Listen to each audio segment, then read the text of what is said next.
매일 아침 하나님과 함께 누리는 하늘의 양식, 오늘 만나. 너희는 모든 민족에게 이렇게 널리 선포할지어다. 너희는 전쟁을 준비하고 용사를 격려하고 병사로 다 가까이 나와서 올라오게 할지어다. 너희는 보습을 쳐서 칼을 만들지어다. 낫을 쳐서 창을 만들지어다. 약한 자도 이르기를 나는 강하다 할지어다. 사면의 민족들아, 너희는 속히 와서 모일지어다. 여호와여, 주의 용사들로 그리로 내려오게 하옵소서. 민족들은 일어나서 여호사밧 골짜기로 올라올지어다. 내가 거기에 앉아서 사면의 민족들을 다 심판하리로다. 너희는 낫을 쓰라. 곡식이 익었도다. 와서 밟을지어다. 포도주 틀이 가득히 차고 포도주 독이 넘치니 그들의 악이 크미로다. 사람이 많음이요, 심판의 골짜기에 사람이 많음이요, 심판의 골짜기에 여호와의 날이 가까움이로다. 해와 달이 캄캄하며 별들이 그 빛을 거두도다. 여호와께서 시온에서 부르짖고 예루살렘에서 목소리를 내리시리니 하늘과 땅이 진동하리로다. 그러나 여호와께서 그의 백성의 피난처, 이스라엘 자손의 산성이 되시리로다. 그런즉 너희가 나는 내 성산 시온에 사는 너희 하나님 여호와인 줄 알 것이라.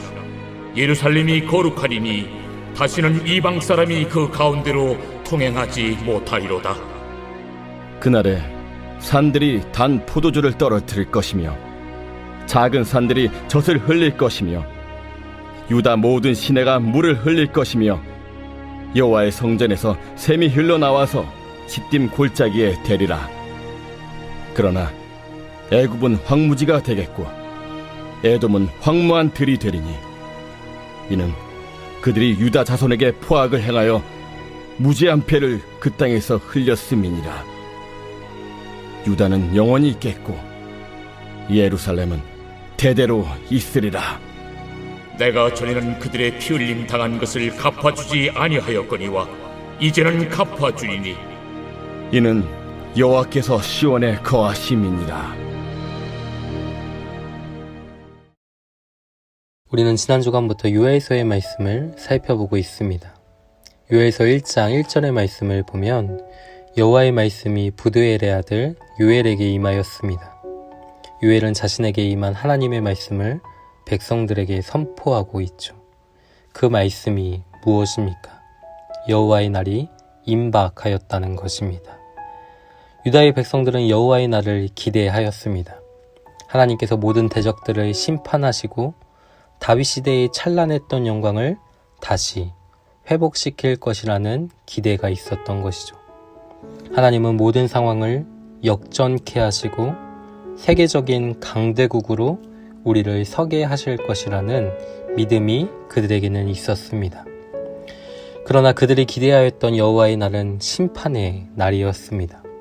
하나님의 영광을 떠난 자들에게 죄에 대한 하나님의 진노가 임하는 날이었죠.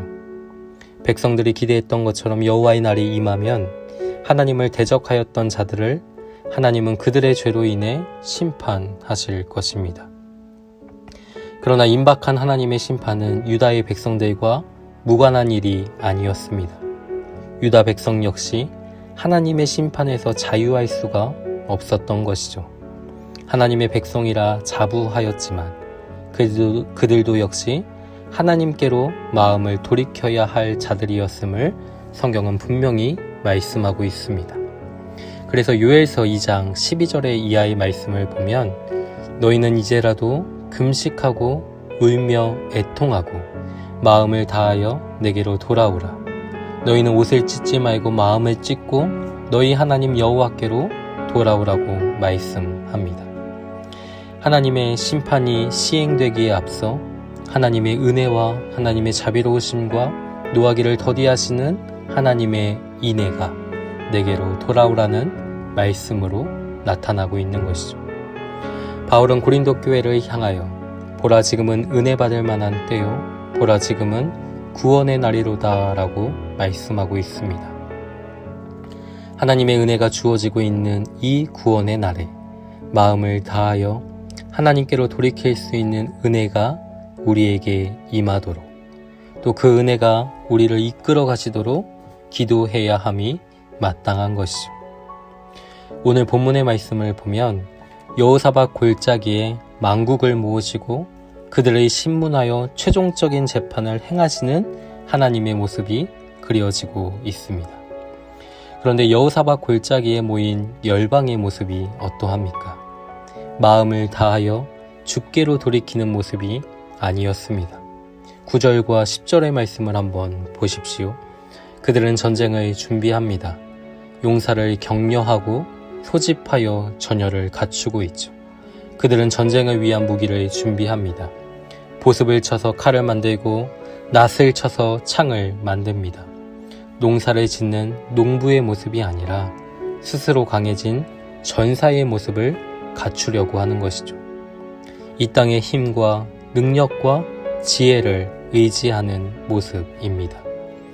그들은 자신들의 힘을 의지합니다. 무기를 만들어 무장하고 전쟁에 임하고 있습니다. 세상의 능력과 지혜로 자신을 스스로 강하게 하고 그것으로 자신들이 얻고자 하는 바를 취하려고 합니다. 자신들의 뜻을 펼치고 이루고자 하는 모습인 것이죠. 그러나 13절에 무엇이라고 말씀합니까? 곡식이 익었고 포도주의 틀이 가득히 찼고 포도주의 독이 넘쳤다고 말씀합니다. 하나님을 대적하고 스스로의 힘으로 복을 창출하려 하는 자들의 죄악이 넘쳤음을 우리에게 말씀하고 있죠. 그 죄악으로 인해 하나님은 그들을 심판하실 것입니다.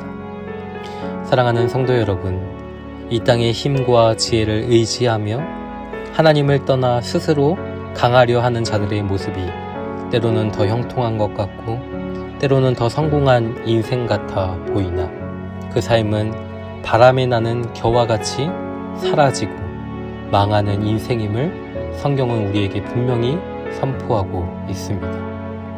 여호사밧 골짜기에서 하나님을 대적하며 전쟁을 준비하는 열방의 어리석은 모습이 아니라 우리가 기억하고 떠올려야 할 중요한 전쟁이 있습니다.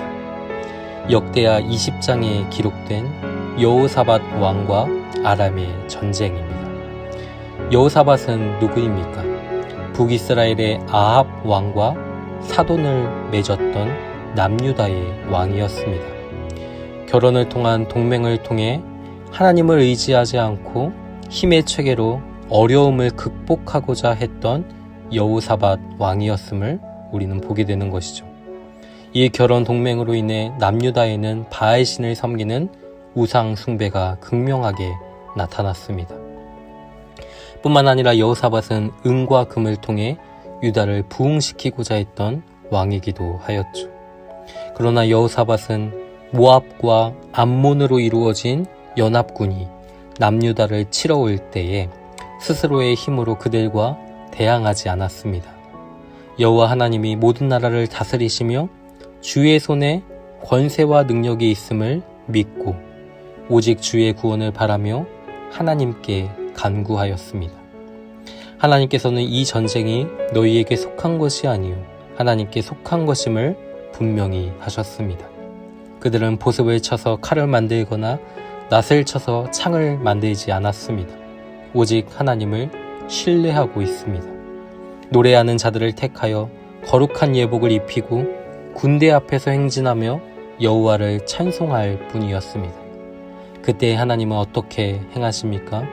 복병을 두어 유다를 치러 온 자들을 멸하셨고 백성들에게 승리를 안겨주십니다. 세상의 힘과 지혜를 추구하며 하나님을 대적하였던 자들의 참혹한 결과를 우리는 보게 되는 것이죠. 사랑하는 성도 여러분, 우리는 힘의 체계로 살아가는 자들이 아닙니다. 하나님의 은혜로 주의 능력으로 살아가는 자들이죠. 하나님을 떠나 스스로 강하게 하려 하는 자들은 하나님의 진노를 면할 수 없습니다. 그렇기에 우리의 미래를 또 우리의 삶의 여정을 인간적인 지혜와 사람의 능력으로 풀어가려고 하지 말아야 합니다. 하나님은 여호사밧 골짜기에서 세상의 힘으로 스스로를 강하게 하려 하는 열방을 심판하시고 하나님의 능력을 의지하며 하나님을 신뢰하는 자들을 구원하십니다.